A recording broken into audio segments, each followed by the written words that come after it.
In the previous lesson, we talked about color in After Effects in terms of how we can do color correction and how we can adjust and alterate our images. And also we talked about the green screen effect. So to do the green screen effect, we use the key light, which is an effect that we applied, and we already started to talk about different effects with different color depth and the importance of knowing all these basic notions. So this is the image here, and this one here as a green screen, and we can just turn off the green screen using the key light. And I've just left this to see the difference between the before and after applying some coloring, so we can do like we can compare the images.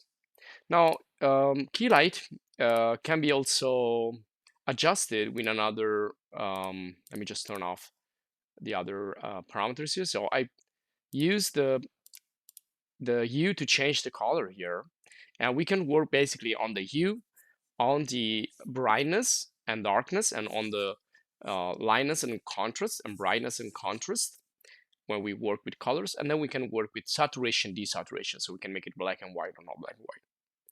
And you find all of these in the effect color correction. Now, there are a lot of these, so make sure you explore and experiment with all of those. And if you want to work with transparency using the effects, you will find them in a specific submenu, which is keying. So there are others you will also like to experiment with. And the one that I suggest is you can use the key cleaner, which is going to kind of clean up and let's like work a little bit with these parameters. So you can clean a little bit the key light effect. So perhaps we can increase the alpha contrast. You can see it's going to work better, going to have less transparency. So make sure you adjust the key light because sometimes it doesn't work properly. You can see some like transparency there. So you can adjust it by working with the key light parameters, or we can use the key cleaner, which is another excellent effect. Now in this video, we're gonna continue with other tools. So I'm gonna create a new project. We're gonna talk about drawing and also how we can animate our drawings. So I'm gonna save these as lesson 12 of our course. And I wanna bring in some footage. I'm just gonna go here to new composition and, or actually I will just inherit that from the video that I'm gonna import, which is this one here. Could be, well, you can pick any video that you want. I don't want like a big video here. This is a small video, doesn't matter. It just to make some examples is perfect because it's not gonna be heavy. Remember, the higher is in resolution and the heavier it will be. Now this also has sound. I'm gonna turn off the sound and let's start drawing.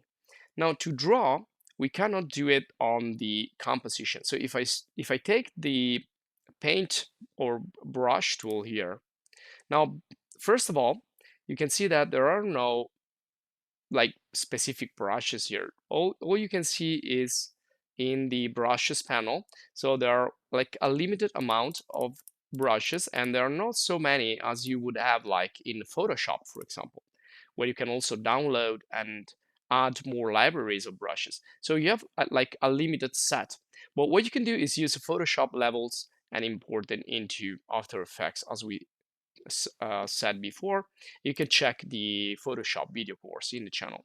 Now, if I want to start to paint here, well, I cannot do that. If I select the paint or the brush tool, I cannot directly paint on the composition. So what it's telling here is to use the paint and other tools, we need to be in the layer panel. Now, we already talked about this. We need to distinguish the composition from the source panel. If I double click here, I'm gonna go in the footage. So in the original footage. And then we have the layer panel. If I double click on this track down here, this is the layer panel. This is where we can paint. And this is red paint.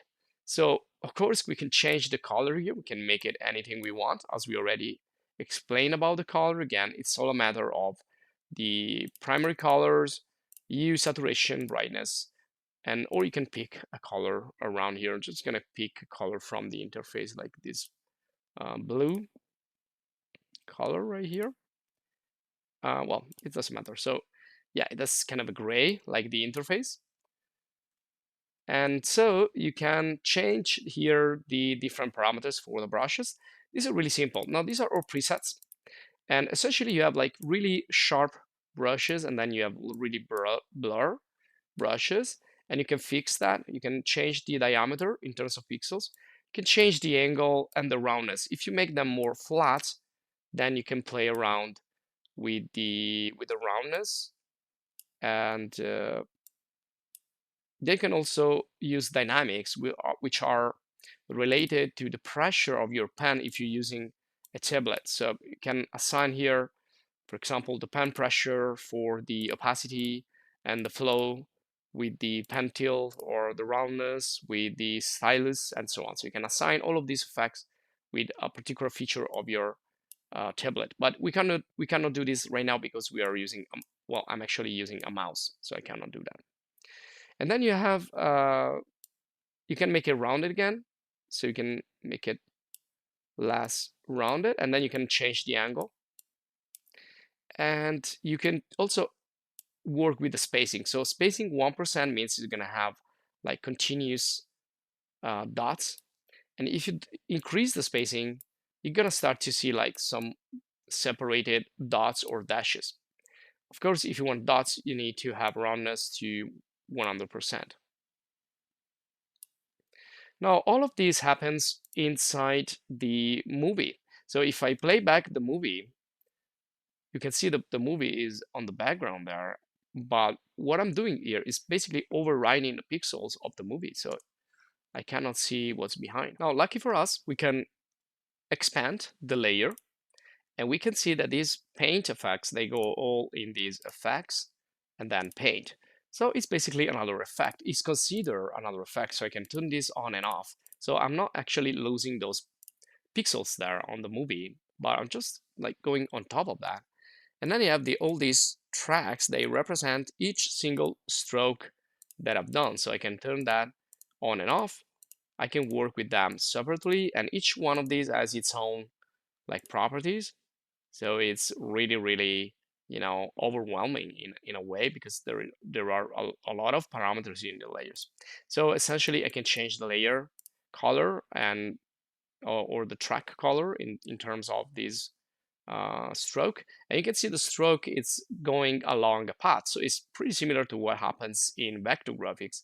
And this is what happens in raster graphics right now, because these are actually pixels. These are not like vector graphics, but they look like vector graphics because I can actually see a path. I can also delete everything by just deleting the effects and start all over. So that's the way we erase anything we do in raster graphics. So when we use brush tool, when we use clone stamp tool, and when we use eraser tool, we're basically working with pixels. Now, eraser is pretty similar to the brush, the standard brush. So if I start to erase, you will see that it's going to create a painting. So it's like hand drawing in a sense. And you can see, again, it goes here as a paint.